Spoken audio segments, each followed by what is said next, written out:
hammerhead shark was caught hunting by a drone. The shark was spotted off the coast of Dunsborough in Western Australia, where it was spotted picking a fight with an unfortunate squid.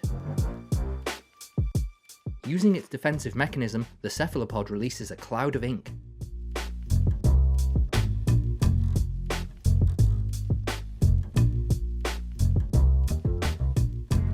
It's unclear, but the squid may actually have survived this encounter and escaped.